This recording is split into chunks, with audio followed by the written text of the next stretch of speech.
I mean, are we just like bored, spoiled children who've just been lying in the bathtub all day, just playing with their plastic duck, and now they're just thinking, well, what can I do?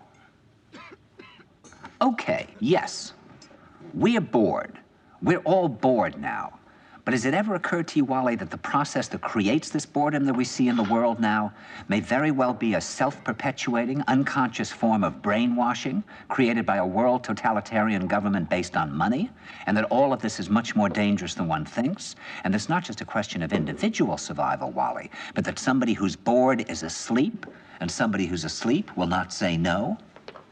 See, I keep meeting these people. I mean, just a few days ago, I met this man whom I greatly admire. He's a Swedish physicist, Gustav Bjornstrand, and he told me that he no longer watches television, he doesn't read newspapers, and he doesn't read magazines. He's completely cut them out of his life because he really does feel that we're living in some kind of Orwellian nightmare now, and that everything that you hear now contributes to turning you into a robot. And when I was at Findhorn, I met this extraordinary English tree expert who had devoted his life to saving trees. Just got back from Washington, lobbying to save the redwoods. He's 84 years old. He always travels with a backpack because he never knows where he's going to be tomorrow. And when I met him at Findhorn, he said to me, "Where are you from?" And I said, "New York." He said, "Ah, New York, yes, that's a very interesting place. Do you know a lot of New Yorkers who keep talking about the fact that they want to leave but never do?" And I said, "Oh, yes." And he said, "Why do you think they don't leave?" I gave him different banal theories. He said, "Oh, I don't think it's that way at all." He said, "I think that New York is the new model for the new concentration camp, where the camp has been built by the inmates themselves, and the inmates are the guards, and they have this pride in this thing they've built. They've built their own prison, and so they exist in a state of schizophrenia, where they are both guards and prisoners, and as a result, they no longer have, having been lobotomized, the capacity to leave the prison they've made, or to even see it as a prison." And then he went into his pocket and he took out a seed for a tree and he said, "This is a pine tree." He put it in my hand and he said, "Escape before it's too late." See, actually for 2 or 3 years now, Chiquita and I have had this very unpleasant feeling that we really should get out. And we really feel like Jews in Germany in the late 30s. Get out of here. Of course, the problem is where to go, because it seems quite obvious that the whole world is going in the same direction.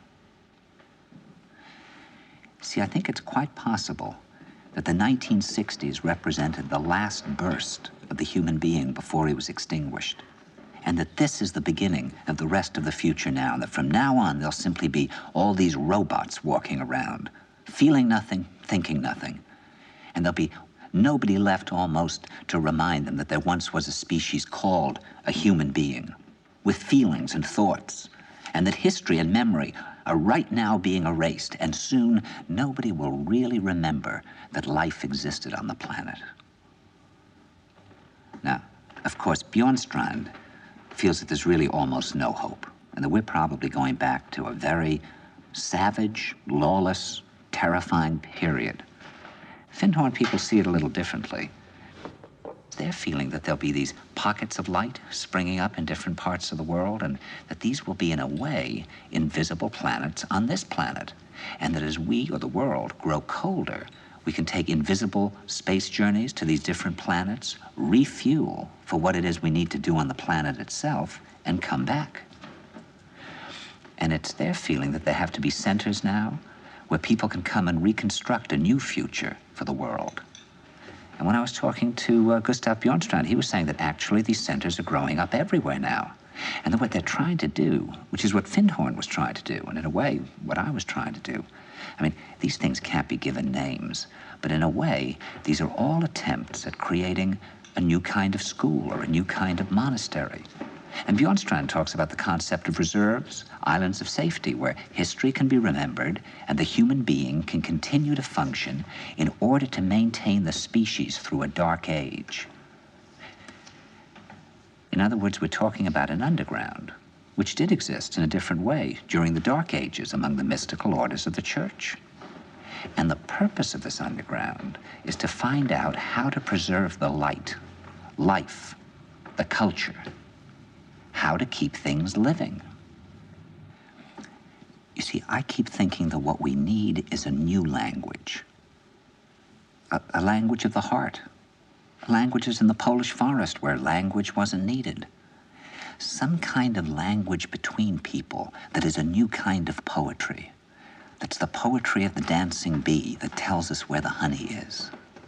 And I think that in order to create that language, you're going to have to learn how you can go through a looking glass into another kind of perception where you have that sense of being united to all things, and suddenly you understand everything.